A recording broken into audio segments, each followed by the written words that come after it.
Greetings, greenhouse people. We are back with another episode of Tech on Demand, brought to you by GrowerTalks magazine. Our goal, as always, is to help you grow your best crops ever, and that's why I reached out to Jeremy Weber, the ornamentals crop team member at Koppert. Jeremy has experience in propagation and finished plant production, as well as more than a decade of leading a team that works with growers across North America to develop holistic IPM approaches customized for each greenhouse and growing situation. Jeremy's a plant guy through and through, and he wrote an awesome article for the 2026 GrowerTalks Biosolutions guide, and that was published in June. For the guide, I challenged him to put a unique spin on how bio-IPM strategies lead to plant health, which in turn means fewer crop losses and a reduced need for rescue missions to save plants from pest and disease. He titled his article "The End of Rotation Anxiety" and explored an angle that he's truly passionate about, that although rotating crop protection products is definitely a key part of IPM and resistance management, it's sort of an old school way of thinking. If this sounds a bit bold and raises questions in your mind, I'm with you, which is why I'm sitting here with Jeremy at Cultivate 2026 in Columbus, Ohio, so we can dig deeper into the article to better understand what Jeremy is advocating for. Jeremy, my friend, welcome back to the podcast, and thanks for taking time during a busy show to chat. It's awesome to see you. Thanks for having me. I mean, I'm having you here, I guess, but either way, thanks for the opportunity. This is always fun. Awesome. And as I mentioned, your article is titled "The End of Rotation Anxiety." So let's tee up the topic and start things off with a little bit of context. So for growers who've spent their entire careers building rotations around FRAC and IRAC codes, what is the mindset shift that you're asking them to make? Well, I think really, and it's such a big ask, you know, the more we talk about this, the more I'm like, I don't want to sound like a jerk. But, you know, at the end of the day, it really, when we're talking about biological sprays, the pitch has always been to rotate them. Right. And maybe a chemical company has one and they're like, hey, you can sub this in as part of your rotation to keep some of our chemistry going for longer. Yeah. And that's just not how they operate. It's not how they work. So, you know, we've really learned the best ways for specifically EPFs to operate. And it's not a one and done. It's not a rotational thing. You don't sub it in the middle of your thrips rotation, or, you know, we really see this with thrips parvispinus now, especially. Sure. Oh, yeah. And it's just do it every week and it works really, really well. But it's the people that still are only, we rotate this one and this one and this one. And, you know, we use 4 different biosprays and we do a different one every week.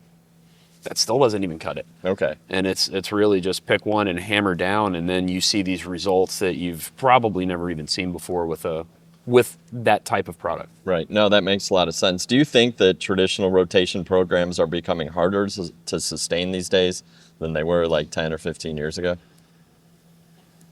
I'm thinking specifically about some instances where we've had some very tricky problems with aphids. Mm-hmm.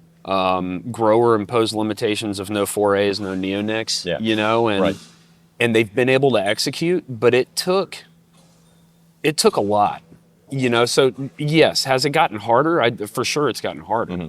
Can growers still do it? All day, you know? You've got to be good and you've got to be on your toes. Yeah. And I think that's where this is so cool, is that you don't need to do any of that. Yeah. You know, sounds a lot simpler. Maybe for aphids. Aphids are always going to be, I think, sort of the bane of the EPF existence. Mm-hmm. But, you know, if we're talking thrips, pesticide rotations for thrips, I don't buy it anymore. Okay. And I'm an IPM expert. Yeah. You know, like, right. I'm not a bug guy. I'm an IPM expert. You don't need to rotate for thrips. And you've mentioned EPFs, and you do make this bold claim that EPF are essentially resistance proof. So can you, I guess, educate me and maybe the listeners and viewers, what are EPFs, and can you walk us through how they impact pests and why that's fundamentally different from how conventional chemistries work? Deal. So yeah, I love acronyms. Yeah. And it's my we all do in our industry. Yeah. Right? It's kind of military-ish. There you go. You know, military adjacent. But no, I think with entomopathogenic nematodes, those are EPNs. Okay. Entomopathogenic fungi, those are EPFs. And those are, you know, we all know what nematodes are. Right. But you know, with the fungi, that's essentially what we were all raised on initially, was Botanigard. That was the first one that anybody ever touched. And that sort of held it down for a while. And then, you got no fly, you got Met 52. Now we have Icerid, there's Principal. I know I'm missing a few more, but yeah, they're insecticides that are made from fungal spores. Okay. Those fungus, some way, shape, or form, germinate on the outside of the host, and they penetrate the skin and they kill it. Okay. And there's really no resistance that's going to be. We're not binding to some sort of receptor site. Right. We're attaching to the skin and literally tearing the thing open with hyphae. So it's there is no resistance mechanism for that in our lifetimes or our kids or our grandkids. And you just get more of it in the environment for it to work. Okay. Is there any biological, this might be an ignorant question, but is there any biological or bio-IPM product or biological control where resistance is possible? I mean, I've never heard of anything, but It's a great question, and I'm trying to think because I don't want to sound dumb. No, I don't believe so. Certainly not with macrobios, things with legs. There's nothing there. And micros, nothing that I'm aware of. Okay. There are some safer bio, you'll see in here where you've got some biopesticides, and I'm like, dude, pyrethrum is not a... Right. Pyrethrum has, there's definitely resistance mechanisms there. BT has resistance mechanisms. Okay. So, yeah, there you go. There's your one. Okay. BT is definitely, we see that in transgenic corn where it stops working by like the third life cycle of army worms, I think. Uh-huh. I'm not a corn expert. Yeah. But we sell a lot of nematodes into corn because the BT stops working. Okay, well that makes sense. That makes sense. So in your article, you argue that many growers, including yourself, early in your career, have been disappointed by biological insecticides because maybe you treated them like chemicals. And I've also heard growers say, that bios don't work. You do hear that far less now than I think in the past. But what does that look like in practice? And what are growers missing when they expect like immediate knockdown from an EPF application, or really just immediate knockdown from a bio solution? Managing your expectations is the key to life. Okay. Yeah. No, it's very true. Much less your IPM program. So, I think that's what this is. This is literally us trying to manage that expectation and go. If you only do it once, prepare for disappointment. It's only going to work a little bit. Now, granted, we have an EPA registered label on this product. It says when you spray it for aphids, you will control aphids. What you want is an 85 to 95% control of your aphids. You're going to get 10 to 15. Yeah. We can put it on the label for 10 to 15 or whatever it is. I'm not a label expert, but yeah, it works. But what you want is that 90%, I sprayed TriStar and everything fell off the plants. That's what you want. Right. And they just, biosprays aren't going to do that. Okay. If they're diluted or formulated in an oil, the EC carrier might do it. That happens a lot where it's like, man, we got a great knockdown. Yeah, because you could have just sprayed soft oil. Yeah, right. Okay, no, that makes sense. So I guess how long does it typically take for like a weekly EPF program to start creating that hostile environment that you talk about, this sort of long-term impact that you're looking to get? 3 weeks. 3 weeks, really? 3 weeks is the magic window. So at least with ours, with Icerid, what we really see there is that third application, specifically when we're talking about thrips, the card counts just fall. Okay. And sometimes it's almost not even 3 weeks. It's really the third application. So sometimes that's at day 15 if growers are doing a 5-day reapplication interval. So yeah, it's actually a little bit faster than that. Technically, it's the third app. Okay. Right after that third app, that's when we start to see the population fall. I mean, that seems pretty quick to me. It is, but Quick again, enough the whole for point of the article is you've never sprayed, well, hopefully you haven't sprayed the same thing 3 times in a row. True. And that's it's very uncomfortable, that's right? The mindset shift that we've talked about. Yeah, and that's, this is my soapbox. This is my my hill to die on or kill for, however you want to look at it. That's the foundation. And Yeah. BASF, I'm not going to steal this, BASF found it, I saw that in your magazine 3-4 years ago. The foundation is a biospray every single week. Yeah. And then you layer in chemistry over the top of that as needed based on what you're still trying to kill, or Right. blow-ins or aphids. You know, Yeah. we're still going to need chemistry for aphids for a little bit, I think. But yeah, that foundation every single week. And then, you start to see it by the 3rd, but what about the 10th? Yeah. You don't have a thrips problem. Right. And that's what I was saying. We don't need to rotate for thrips anymore. Okay. You really don't. I mean, it's a little more nuanced. Adding in an IGR is huge. So IGRs are I'd say it's symbiotic, where and I know growers apply azotin or any of these azidorectin products and are like, you'll hear about people doing them by themselves sometimes, and I'm Okay. like, there needs to be something else there. Okay, so that's part of a program. But yeah, I think ideally you're doing this every single week. You are tank mixing some sort of azidorectin or pedestal, novuluron, some sort of an IGR. Yeah. And not only does that actually directly target the pest, but it also weakens the exoskeleton. Okay. And we get better hyphae penetration. The insect's a little weaker, and we're able to kill it with the fungus a little bit more effectively. So you do that every single week, and if it's a soft-bodied pest, I mean, this can be leafhopper, it can be thrips, certainly, and this is the thing that a lot of growers are really starting to realize, and I think it was last year's, we have a photo of, or maybe it's in the article itself, mealybug. Yeah. And mealybug just, they're already covered in this, the meal, but it's also just covered in mounds of hyphae. Okay. But yeah, mealybugs have always been a kind of a bugaboo for a lot of people, and it'll Just takes them right out. after that 3rd app. Yeah.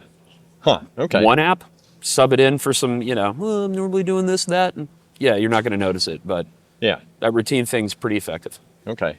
So let's talk. So I know that you work a lot with growers who grow a range of different crops and a range of different stages. So this is going to be kind of a very broad question, but I trust that you're going to be able to nail this one.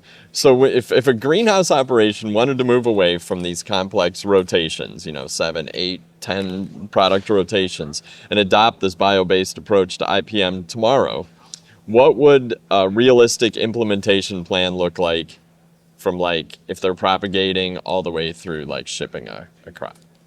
Well, the first thing is, and this has been my job for 15 years, or convincing people to try this without losing sleep over it. That's the hard part. If you're a good grower, you don't want to try new things ever. Right. Yeah. In my opinion. Yeah. You don't want to lose sleep. You don't want to worry. Change should be painful for a good grower, I think. And for this, what you really want to do is find a way to implement this without causing a bunch of stress on you, the front office, anybody else, Right. So the beauty of this, we're not talking about macros. Hey, you got to pull this and this out of the rotation simply so that you don't kill this $500 cooler that we're shipping you. Yeah. There's none of that. Just mix it in with your existing rotation. Okay.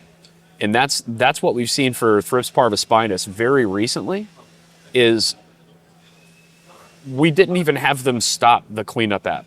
Right. They kept doing, I think, 4 or 5 products every single week. And then we said in this compartment, just add Icerid to that tank mix. Yeah. Just throw it in the tank with it. Night and day. Wow. So the control was that. Yeah.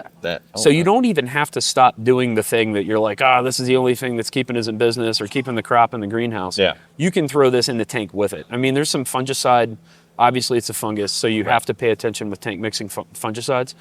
There's some limitations there, but you can tank mix it with darn near any insecticide that's out there. So you've already got this, 25 item. Just throw it in the tank. Yeah. Try it in this compartment versus that one and look at the results yourself. Okay. And are there any, you've mentioned some pests already in this discussion, are there any pests or I guess pest problems that you are like, all right, this is a good one to start with? If you have this problem, I think I can introduce you to a bio-IPM approach that's going to be almost for sure successful. Thrips or whiteflies are the two. Okay. The Iceria, Fumisoracea, the one that's in Icerid. Yeah. It was originally Poecilia myces, then it was Iceria. Now it's cordyceps. Okay. Yeah, that one, it was originally discovered killing whiteflies in the wild. All right. So, wow. yeah. That's cool. For points, That's what I was, as soon as you said those pests, I was like, oh, some poinsettia. it's a WP. Yeah. You know, you can spray it, fog it, drench it, spritz it, whatever you want to do. And I think we've built these, that was another article from a while back, like the evolution of poinsettia biocontrols, where just these effective but very complex bioprograms to get all these blind wasps into the crop that don't fly very well. And, it's just like, we can figure it out, but you got to have an engineering degree to implement it. Or you can just fog this every week. Right. I was saying poinsettias are challenging enough. Yeah. So adding another layer of complexity, but this sounds like you're adding a simplicity factor to it. Just every week, come in, Iceria. That's it. And I think it's so simple. It's kind of like, what are you selling? Right. I'd be very skeptical if I came into my greenhouse and was like, you just do this every week. Yeah. And you should be. Right. Good but it's also growers why should you be partner with a skeptical of company like everything. Koppert, right? I mean, you're partnering with a company that's been around, is known for the science behind the products. That's literally what we do. Right. Absolutely. All right, this is kind of my final big question. It's kind of a big question. You write that the future of pest management isn't about finding the next silver bullet chemistry, but about building a simpler system that doesn't rely on one. Like you wrote that. 5 years from now, what do you think the most successful greenhouse pest management programs are going to look like? And what should growers be doing today to prepare for that future? Fast forward yourself 5 years. I mean, I think you can already see it if you go out to like Bachman's. Okay. Grower of the year last year. Brad is a fantastic grower, and you can see this entire plant health concept already at work. Where it's crazy that this came up independently from you. Yeah. This is also our push as well, as to say, let's look at humics, let's look at silicone, let's look at, all of these other things that contribute to the overall health of the plant. Right. And having these EPFs in there every week, nematodes in there to break certain life cycles. The pesticide, the chemical pesticide requirement on top of that goes from here to there. Yeah. And it's already happened. I mean, there's growers that have adopted this. I think that it's gaining traction now. Yeah. It just gets bigger. Well, when you say from here to here, I mean, I'm thinking like your cost goes down. REI hours go down, so you're in the crop more. Your employees maybe, hatred of wearing Tyvek suits goes down. Like the potential of resistance goes down. Like there's so many benefits that come from that. And that's what happens when you go from bioskeptic to maybe 2 years in. Yeah. First year, sometimes you don't see the. If we're coaching you on that and you allow us to coach you on that, we're having you just put a toe in the shallow end. It's not hey, let's do the whole crop. Yeah. It's a little bit. So by year 2, when you do take a big chunk and do an entire crop, then you really see people realize, and it's different everywhere. Like you said, it could be. We had a guy go, last year we spent $40,000 at Gimplers on PPE, and we just didn't do that order. Right. What? Yeah. How That's much? Wild. We probably didn't charge enough for that program. But right? I mean, that was just equipment. That was an equipment cost. That's unbelievable. I was shocked. Right. But you come across this stuff all the time, especially the REI component. Yeah. Propagation greenhouses. Such a big deal. When the REI comes out of a facility, it's a game changer. Yeah. Yeah. I don't know how to. You can't sell it. You can't put that on a spreadsheet. You have to commit. You have to do it, and then you start picking up all of these other things that are secondary to. Well, we took card counts from 15 a week down to 2. All right, that's cool. That was the target. Yeah. And then you find all the other stuff too. No, that's a really good point. Do you think we're ever going to get to a tipping point where biologicals become the foundation and chemicals become the backup plan? Maybe foundation's the wrong word, but bios become like the first. No? No, I mean, I'd love to envision that legislative future for the United States. And that's what it would take, right? I mean, I don't think that's what it's taken in every other country. Right. And we have a very different political landscape in the U.S. If you want to get a chemical legalized, you just buy that. Yeah. One way or the other. Right. That's the way our country operates, and for better or worse. And no, I don't see that going away, but I certainly see it going from a 2 or 3% market share to a 50 or a 60 or a 70. Okay. At a certain point, it's cheaper. Right. We don't have an overabundance of labor. We don't have a bunch of people to do these applications. Yeah. We should be moving more towards autofoggers and things that don't require expensive people to be working overtime on a Saturday to do an app. And when that happens, then this dovetails into that perfectly. Yeah. No, that makes sense. Set it and forget it. All right. Lastly, last question. Is there anything we missed? Are there any words of wisdom you want to leave our listeners or viewers with before we walk out of this booth this morning? And then I guess always have to ask, like, where can folks go to find out more information about your products and reach out to the Koppert team? Any final? Yeah, words of wisdom. I think I don't think I'm the guy for that. How about words of wisdom about EPFs? Commit. Find an area that you're comfortable with, and again, it's not like, hey, everything you know is wrong. It's find a controlled area to do a test in. Find a range, find a compartment, find just a 30 by 100, whatever it is that you've got. Yeah. And do that every week. Find an IGR that you're comfortable with. Not a paid endorsement. I love Azisol from ArborJet. It's the only WP azidiractin out there. Okay. So you can tank mix a WP with a WP. Crop safety's through the roof compared to every other formulation of azidiractin that we've worked with. Okay. Do that every week somewhere, and if you want to keep doing the chemical rotation, keep doing it. But you'll see results. Yeah. Awesome. Yeah. Awesome. Buy a good quality product. Make sure it's Yeah. Don't get it on Amazon. There you go. There is a Always good advice. There is a cold chain to this stuff. Buy it from a company that you Koppert. We're making sure that what arrives at your door is alive when it gets there. That is important for the success of the entire thing. Yeah, it's a living product. Yeah, no, that's and it's hard to assess quality on a bucket of powder. Right. All right, my wasps were all dead. Yeah. Okay. You can see that. Yeah, guys, I need a credit. No problem. They're all dead. This looks the same if it got cooked in the sun or it didn't. Right. So make sure you're working with somebody reputable. That's always the problem. Bios didn't work. It's because they were dead. Yeah. Interesting. 100% of the time. Now, we can go into 1,000 reasons why they were dead. But I've used bios, they didn't work. It's because they were all dead. Yeah. And two years ago in the Biosolutions Guide, the 2025 guide, we talked about that chain that keeps them alive, how to assess them when they come in. I'll put a link to that in the show notes because I think that's probably really good to read and educate yourself about why they come in alive and why they might come in dead. And then there's every time we pull a foliar residue test where we're kind of like, let's make sure we can do bios here. Oh, what do you know? There's Talstar. Right. So then there's bifenthrin, which is the bane of our existence, which is a 12-week residue on every product we sell, macro product that we sell.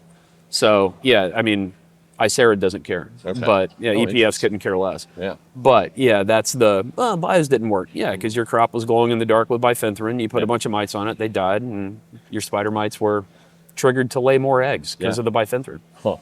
Interesting. All right, where can folks learn more? That's my word of wisdom. Yeah, no, I love that. Stop using bifenthrin. Unless the government tells you have to. KoppertUS.com. Yep. That's our website, and we're here for the rest of the show, which this will air after. Yeah, this is gonna air after the show. This isn't live, but they'll be here next year's show in Cultivate. I think we're at booth 1403 until they kick us out. This is a good spot. Yeah, for sure, right up front. Yep. Awesome. Well, Jeremy, I really appreciate your time, sir, for all that you've done to educate me about this over the years. It's been great. You're really good at challenging growers to push the envelope when it comes to biosolutions, but then understanding the realities of greenhouse. And you've spent a lot of time in a greenhouse, and maybe will in the future. So, I love being in greenhouses. It's that has never changed. I just don't have to water on the weekends anymore, which is pretty nice. There you go. Well, appreciate it so much. And Thank you. I'm Bill Calkins with Tech on Demand, wishing you a fantastic season. On behalf of the entire Koppert team and Jeremy and your friends at Ball Publishing, thanks for listening. Thanks for watching. Take care out there.